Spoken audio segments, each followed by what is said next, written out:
In our last episode, we explored the grand cosmic architecture presented in the Secret Doctrine. But a crucial question lingers. Where did this profound, intricate knowledge actually come from? Helena Blavatsky claimed her masterpiece was a commentary on an ancient text, the Book of Dzyan. This claim has sparked endless debate, skepticism, and fascination. The Book of Dzyan is untraceable, uncatalogued, and yet it's the bedrock of one of the most influential esoteric works ever written. So, what is this mysterious book? Was Blavatsky a brilliant fabricator, or is there something deeper at play? Why would she base her entire cosmology on a text no one else could consult? Was it a physical manuscript, a powerful symbol, or a coded language? Perhaps we've been asking the wrong questions and looking in the wrong places. Let's start with what Blavatsky herself asserted. She described the Book of Dzyan as a text of immense antiquity, predating even Buddhist traditions. She claimed it originated from a secret trans-Himalayan lineage and was preserved by initiates far from the public eye. Now, this immediately tells us what the Book of Dzyan is likely not. It's not a book in the modern sense, with an ISBN and a library card. It wasn't written for mass consumption, and you won't find it by digging through historical archives. Instead, think of it as a medium for initiatory transmission. It belongs in the same category as the ancient Vedic hymns, the emerald tablets of Hermes, or the ciphered texts of alchemists. These weren't just books to be read. They were tools for awakening consciousness. They were designed not to inform the profane mind, but to be decoded by the prepared one. The goal wasn't just to transfer information, but to trigger a profound inner transformation. This brings us to the core of the book, the stanzas. If you try to read the stanzas of Dzyan as a simple story, you'll be completely lost. They don't narrate a sequence of events in a linear fashion. Instead, they function like cosmic formulas or symbolic equations. They describe the fundamental processes of the universe's becoming. Imagine a musical score. It's not the music itself, but it contains all the information needed for a musician to bring the music to life. Or think of a complex mathematical diagram that maps out unseen forces. The stanzas are like a cosmic mandala, symbolic map of reality. Their purpose is not to inform you about cosmology, but to structure your own consciousness in alignment with cosmic principles. They are a framework for thinking about the universe, not just a description of it. Here we arrive at the most critical point of our entire discussion, the difference between symbolic and historical language.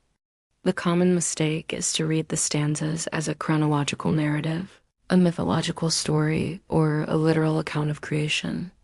This is like trying to understand a blueprint by tasting the paper it's printed on. An initiatory reading requires a complete shift in perspective. In this language, time is not a straight line. The images used are archetypal, representing universal forces and principles. The words are keys designed to unlock deeper levels of meaning, not simple descriptions. For example, when the stanzas speak of fire, they don't mean a physical flame. They're referring to the primal energy of consciousness, the spark of divine life, the principle of movement itself. The waters don't refer to H2O, but to the primordial, undifferentiated substance of space, the cosmic soup from which all forms arise. And the world egg. That's the symbol for cosmic potential, the germ of a universe held in latency before the great breath of creation. To read these potent symbols literally is to completely miss their profound esoteric meaning. So why this fail? Why is the language so cryptic? The Secret Doctrine insists that this knowledge is veiled for a profound reason. Firstly, it can be dangerous if misunderstood or misapplied. Just as nuclear formulas in the wrong hands can be destructive, cosmic knowledge without the corresponding moral and spiritual maturity can lead one astray. Secondly, this knowledge requires an inner readiness. You can't just be told the secrets of the universe. You have to grow into them. The understanding must blossom from within.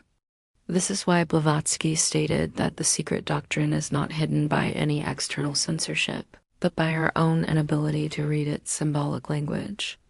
It's a theme we find across all great spiritual traditions. Think of the parables in the Gospels, the cryptic symbolism of alchemy, or the paradoxical koans of Zen Buddhism. They are not designed to be puzzles for the intellect, but keys for the soul. They are designed to bypass the rational mind and speak directly to a deeper, more intuitive part of our being. This leads us to the nature of initiatory transmission itself. In this tradition, knowledge is not something that is given from one person to another like a file transfer. It is awakened from within. The stanzas of Dzyan act as a catalyst, a tuning fork. When the student meditates upon them with the right intention and preparation, they resonate with a knowledge already dormant within the student's own soul. The text doesn't pour information into an empty vessel. It helps the reader become an active co-creator of their own understanding. And with this understanding comes a profound sense of responsibility.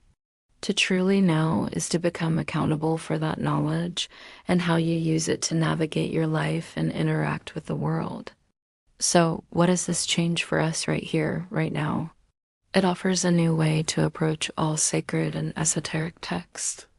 It frees us from the sterile, dead-end debates of, is this literally true or false? And invites us into a richer, more meaningful engagement. It helps us develop what we might call symbolic intelligence, the ability to perceive the deeper patterns and meanings hidden beneath the surface of things. This perspective is absolutely essential if we are to truly begin our study of the Secret Doctrine. In the end, the Book of Dzyan may not be hidden in a secret library in the Himalayas, guarded by mysterious masters. Perhaps its true hiding place is much closer. It's hidden in a way of seeing, a way of listening, a way of reading that our modern culture has largely forgotten. It challenges us not to find a lost object, but to recover a lost faculty within ourselves. We've now seen that the stanzas provide the fundamental architecture of reality. But what does this architecture rest upon? What is the foundational pattern that repeats itself on every level of the cosmos? The Secret Doctrine's answer is clear and uncompromising, the universal law of 7. And that will be the subject of our next episode. Thank you for joining this exploration. If this resonated with you, please like, subscribe, and share. We'll see you next time.